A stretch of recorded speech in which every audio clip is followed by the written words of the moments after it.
മാന്യപ്രേക്ഷകർക്ക് എൻ്റെ പ്രണാമം. നമ്മുടെ ഗണിതശാസ്ത്രത്തില് പൈ എന്ന 3.14 അതൊക്കെ എങ്ങനെയാ വിവരിച്ചിരിക്കുന്നതെന്നറിയോ? മോഡേൺ ഇംഗ്ലീഷിലോ മോഡേൺ മാത്തമാറ്റിക്സ് പുസ്തകത്തിലോ വിവരിച്ചിരിക്കുന്ന രീതിയിലല്ല പലപ്പോഴും സംസ്കൃതത്തിലെ കാര്യങ്ങൾ വിവരിക്കാറുള്ളത്. എല്ലാം ശ്ലോക രൂപത്തിലാണ്. ഇന്ന് സയന്റിഫിക് ആയിട്ടുള്ള കാര്യങ്ങളെല്ലാം സ്റ്റേറ്റ്മെന്റ് രൂപത്തിൽ വിവരിക്കുമ്പോൾ പണ്ടെല്ലാം പ്രാസമൊപ്പിച്ച് ശ്ലോക രൂപത്തിലാണ് വിവരിച്ചിരുന്നത്. സമപരിണാഹസ്യാർദ്ധം വിഷ്കംബാർദ്ധ ഹതമേവ വൃത്തബലം. സമപരിണാഹസ്യാർദ്ധം ചുറ്റളവിന്റെ പകുതി, വിഷ്കംബാർദ്ധം ഡയമീറ്ററിന്റെ പകുതി. ചുറ്റളവിന്റെ പകുതിയെ ഡയമീറ്ററിന്റെ പകുതി കൊണ്ട് മൾട്ടിപ്ലൈ ചെയ്താൽ ആ വൃത്തത്തിന്റെ വിസ്തീർണം കിട്ടും. ചുറ്റളവ് എന്ന് പറഞ്ഞാൽ 2πr, അതിന്റെ പകുതി എന്ന് വെച്ചാൽ /2. ഇപ്പൊ 2πr/2 എന്ന് വെച്ചാൽ πr. വിഷ്കംബാർദ്ധം എന്ന് വെച്ചാൽ ഡയമീറ്ററിന്റെ പകുതി d/2. d/2 എന്ന് പറഞ്ഞാൽ 2r/2 ഇപ്പൊ r.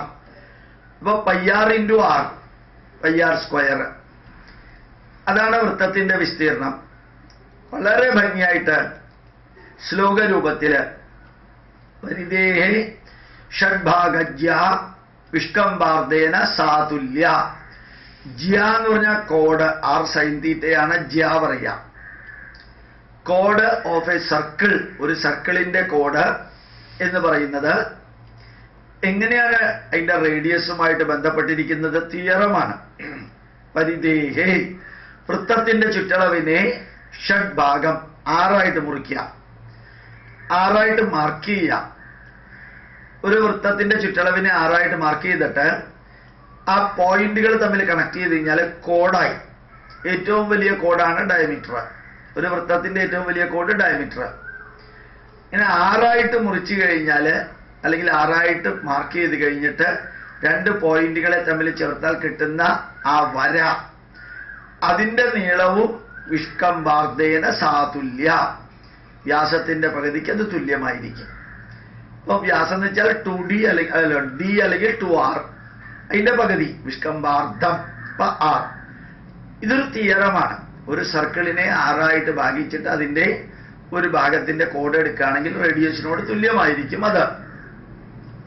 ഇനി പൈയുടെ വാല്യൂ എങ്ങനെയാ പറഞ്ഞിരിക്കുന്നത് കൂടി നോക്കാം. ചതുരധികം ശതം. ചതുരധികം ശതം, 100ന്റെ കൂട്ടത്തിൽ 4 ചേർക്കാം. അഷ്ടഗുണം 8 കൊണ്ട് മൾട്ടിപ്ലൈ ചെയ്യാം.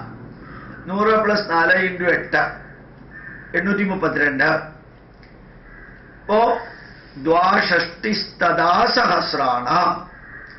ഈ 832നെ ദ്വാഷഷ്ടി 62, ഷഷ്ടി 60, ദ്വാഷഷ്ടി 62, സഹസ്രാണ 62000.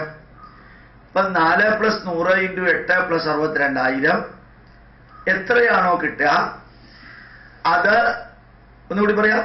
ചതുരധികം ശതം അഷ്ടഗുണം ദ്വാഷഷ്ടിസ്തദാ സഹസ്രാണ അയുധദ്വയ വിഷ്കംബസ്യ ആസന്നോ സാവൃത്തപരിണാഹ. അയുധം എന്ന് പറഞ്ഞാൽ 10000, അയുധദ്വയം എന്ന് പറഞ്ഞാൽ 20000. അയുധം എന്ന് പറഞ്ഞാൽ 10000, അയുധദ്വയം എന്ന് പറഞ്ഞാൽ 20000. അയുധദ്വയ വിഷ്കംബസ്യ 20000 യൂണിറ്റ് ഡയമീറ്ററുള്ള ഒരു വൃത്തത്തിന്റെ ചുറ്റളവാണ് 62000 + 104 × 8 62832. കൃത്യമല്ല, ആസന്നോ സാവൃത്തപരിണാഹ. ആസന്നോ എന്ന് വെച്ച് കഴിഞ്ഞാൽ ഏകദേശം എന്നുള്ള അർത്ഥത്തിലാണ്. കൃത്യമല്ല, ആസന്നം.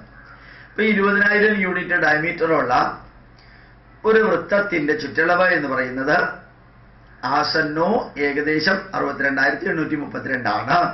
ഇനി ഒന്ന് ഡിവൈഡ് ചെയ്ത് നോക്കാം. 62832 / 20 20000.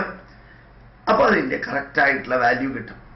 ഇങ്ങനെ ഭാരതത്തിൽ മാത്തമാറ്റിക്സ് അന്വേഷിച്ചു കൊണ്ട് പോകണമെങ്കിൽ നമ്മൾ ഈ മോഡേൺ മാത്തമാറ്റിക്സിന്റെ ജിയോമെട്രിയുടെ മാത്രം രീതിയിൽ നോക്കിയാൽ മനസ്സിലാവില്ല. ഇനിയിപ്പോ ഒന്നുകൂടി നോക്കാം. ശരിക്ക് ത്രികോണത്തിന്റെ ഹൈപ്പോട്ടന്യൂസും കർണവും ബേസും തമ്മിൽ ദീർഘചതുരസ്രസ്യ ക്ഷണയാരജ്ജുഹു പാർശ്വമാനി തിര്യന്മാനി ച യത് പൃഥക് ഭൂതേ കുരുതസ്തത് ഉഭയം കരോതി. ദീർഘചതുരത്തിന്റെ ക്ഷണയാരജ്ജുഹു എന്ന് പറഞ്ഞു കഴിഞ്ഞാല് ഡയഗണൽ. ദീർഘചതുരത്തിന്റെ ഡയഗണൽ എന്ന് പറയുന്നത് പാർശ്വമാനി തിര്യന്മാൻ, ബേസിന്റെയും സൈഡിന്റെയും സ്ക്വയർ ചേർത്ത് കൂട്ടി സ്ക്വയർ റൂട്ട് എടുത്താല് മനസ്സിലാവും. അല്ലെങ്കിൽ ഡയഗണലിന്റെ സ്ക്വയർ എന്ന് പറയുന്നത് ബേസിന്റെയും ഹൈറ്റിന്റെയും സ്ക്വയർ കൂട്ടിച്ചേർത്താൽ കിട്ടുന്നതാണ്. ദീർഘചതുരസ്രസ്യ ക്ഷണയാരജ്ജുഹു പാർശ്വമാനി തിര്യന്മാനി ച യത് പൃഥക് ഭൂതേ കുരുതസ്തത് ഉഭയം കരോതി. അതിനെ ഒരുമിച്ച് ചേർത്താല് ആ ഡയഗണലിന്റെ സ്ക്വയർ എന്ന് പറഞ്ഞാൽ ഈ രണ്ട് സ്ക്വയറാണ്, അതിന്റെ ആകത്തുകയാണ്. ഇതാണ് പൈത്തഗോറസ് തിയറം. ബൗദ്ധായനൻ എഴുതിയതാണ്. പൈത്തഗോറസ് ജനിക്കുന്നതിന് 1000 വർഷങ്ങൾക്ക് മുമ്പ് എഴുതിയതാണ് പൈത്തഗോറസ് തിയറം. ബൗദ്ധായന ശുൽഭസൂത്രത്തിൽ ഇവിടെ നൽകിയിരിക്കുന്നത്.